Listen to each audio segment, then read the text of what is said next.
Assalamualaikum warahmatullahi wabarakatuh. Perkenalkan, nama saya Aslan. Saya dari Fakultas Kedokteran Universitas Mula Warman, angkatan 2017. Saya saat ini sedang menjalankan KKN online, tepatnya di Desa Lumpang, Kecamatan Mukmanat Bulan, Kabupaten Kutai Barat. Pada kesempatan kali ini, saya akan membuat video edukasi berisi tentang COVID-19 yang referensinya saya ambil dari pedoman pencegahan dan pengendalian coronavirus disease. Nah, ini baru saja diterbitkan 13 Juli 2020 karena sudah mengalami 5 kali revisi. Jadi ada beberapa hal yang perlu diketahui masyarakat mengenai istilah-istilah yang berubah. Misalnya yang dulunya ODP, PDP terkonfirmasi sekarang ada namanya kasus suspek, probable, kemudian selesai isolasi dan banyak lagi. Karena virus disease atau yang lebih lumrah kita sebut sebagai COVID-19, COVID-19 merupakan penyakit menular yang disebabkan oleh SARS-CoV-2. Nah, sebelumnya tuh ada virus SARS sama MERS, tapi memang SARS-CoV-2 ini dia lebih menular.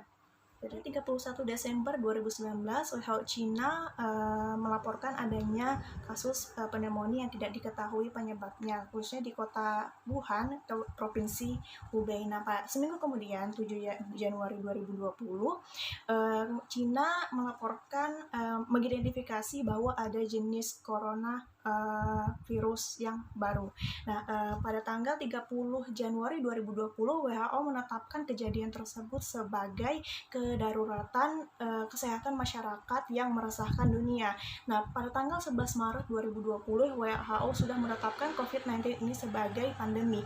Nah, untuk di Indonesia sendiri, kasus pertama muncul pada tanggal 2 Maret 2020. Jadi sebenarnya sempat 2 bulan kita tuh bersih. Tapi karena memang virus corona ini dia sangat cepat penyebarannya, maka sampai saat ini juga kasus positif semakin meningkat, baik kasus kesembuhan juga semakin meningkat, kasus kematian juga semakin meningkat. Lihat dari situasi penyebaran COVID-19 di Indonesia yang sudah hampir ada di setiap provinsi, maka COVID-19 ini berdampak pada sosial, ekonomi, budaya, kemudian pertahanan keamanan, dan tentunya kesejahteraan masyarakat Indonesia. Berdasarkan studi epidemiologi dan juga virologi, saat ini membuktikan bahwa penularan utama dari COVID-19 ini melalui droplet yang keluar pada saat seseorang yang sakit itu mengalami batuk atau bersin. Bisa saja mengenai hidung atau mukosa dari mulut. Penularan juga dapat terjadi pada benda atau permukaan yang terkontaminasi droplet.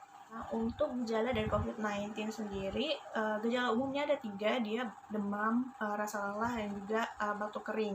Nah, selain dari 3 itu, bisa saja seorang pasien mengalami gejala tambahan, misalnya diare, kemudian pilek, hidung tersumbat, nyeri kepala, nyeri otot, dan ruam pada kulit, itu bisa saja terjadi. Cuman tidak semua orang mempunyai gejala-gejala tambahan tersebut. Terus saja saya akan menjelaskan istilah-istilah yang perlu diketahui oleh masyarakat agar tidak menjudge semua orang yang mengisolasi diri di rumah, semua orang yang pilek, semua orang yang demam itu COVID-19. Pernah suatu ketika ada orang dari Goa klaster Tablik Akbar. Nah, dia lagi isolasi diri di rumah, otomatis 2 minggu dia nggak kemana-mana dong. Dan hampir semua orang di desa itu ngomong kalau dia itu orang positif, tapi sebenarnya nggak positif. Dia cuma isolasi di rumah. Apakah timbul gejala nantinya atau tidak? Nah, jadi itu pentingnya kita tahu istilah-istilah dalam kasus COVID-19. Misalnya kasus suspek, probable, selesai isolasi, kontak erat, dan masih ada lagi. Kasus suspek adalah seseorang yang memiliki salah satu kriteria sebagai berikut. Yang pertama, orang dengan infeksi saluran pernapasan akut atau ISPA dan 14 hari sebelum timbul gejala mempunyai riwayat perjalanan ke suatu negara atau wilayah di Indonesia yang sudah melaporkan transmisi lokal. Orang yang memiliki salah satu gejala ISPA dan pada 14 hari sebelum timbul gejala memiliki riwayat kontak erat dengan kasus probable atau kasus terkonfirmasi COVID-19. Ketiga, orang dengan ISPA berat atau pneumonia berat yang membutuhkan perawatan di rumah sakit dan tidak ada penyebab lain berdasarkan gambaran klinis yang meyakinkan. Kasus probable adalah kasus suspek dengan ISPA berat atau ARDS atau meninggal dengan gambaran klinis yang meyakinkan COVID-19 dan belum ada hasil pemeriksaan lab PCR. Jadi simpelnya kasus probable itu adalah orang yang sedang menunggu hasil PCR gitu. Kasus konfirmasi adalah seseorang yang dinyatakan positif COVID-19 yang dibuktikan dengan hasil lab PCR. Jadi kasus konfirmasi ini ya dibagi dua. Ada kasus konfirmasi tanpa gejala dan kasus konfirmasi dengan gejala. Kontak erat adalah seseorang yang memiliki riwayat kontak dengan kasus probable atau konfirmasi COVID-19. Adapun yang dimaksud dengan kontak erat, yang pertama adalah seseorang yang berdekatan atau tatap muka dengan kasus probable atau konfirmasi COVID-19 dalam radius 1 meter dan dalam jangka waktu 15 menit atau lebih. 2. Sentuhan fisik langsung terhadap kasus probable atau konfirmasi COVID-19. 3. Orang yang melakukan perawatan terhadap kasus probable atau konfirmasi COVID-19 tanpa memakai APD yang sesuai standar. Pelaku perjalanan adalah seseorang yang melakukan perjalanan dari dalam negeri atau domestik maupun luar negeri pada 14 hari terakhir. Discarded apabila seseorang memenuhi salah satu kriteria sebagai berikut. Yang pertama, orang dengan status kasus suspek dengan hasil pemeriksaan lab PCR 2 kali negatif selama 2 hari berturut-turut dan dengan selang waktu lebih dari 24 jam. Yang kedua, seseorang dengan kasus kontak erat yang telah menyelesaikan masa karantina selama 14 hari. Selesai isolasi apabila memenuhi salah satu kriteria berikut. Yang pertama, kasus konfirmasi tanpa gejala yang tidak dilakukan follow-up PCR dengan ditambah 10 hari isolasi mandiri sejak diambil spesimen diagnosis konfirmasi.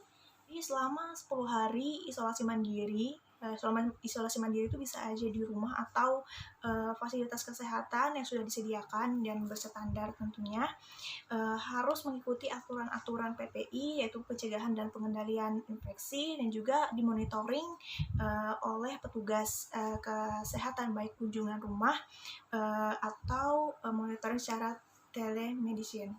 Selain itu, selama 10 hari juga orang dengan konfirmasi tanpa gejala ini harus memeriksa suhu tubuh 2 kali sehari. Nah, setelah masa isolasi ini selesai, maka pasien harus kontrol ke FKTP terdekat, fasilitas kesehatan tingkat primer, misalnya di puskesmas, kayak gitu.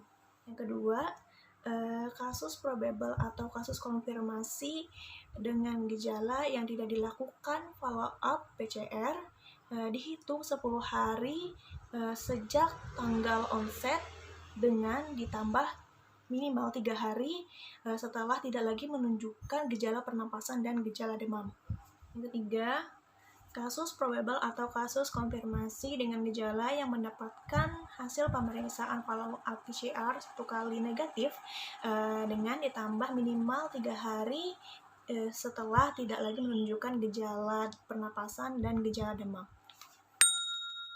Kematian COVID-19 untuk kepentingan surveillance adalah kasus probable atau kasus konfirmasi COVID-19 yang meninggal.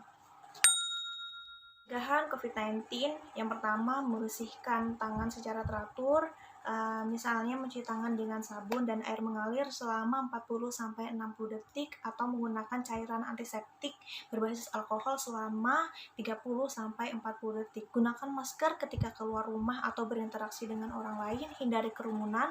Apabila sedang berinteraksi dengan orang lain, jaga jarak minimal 1 meter.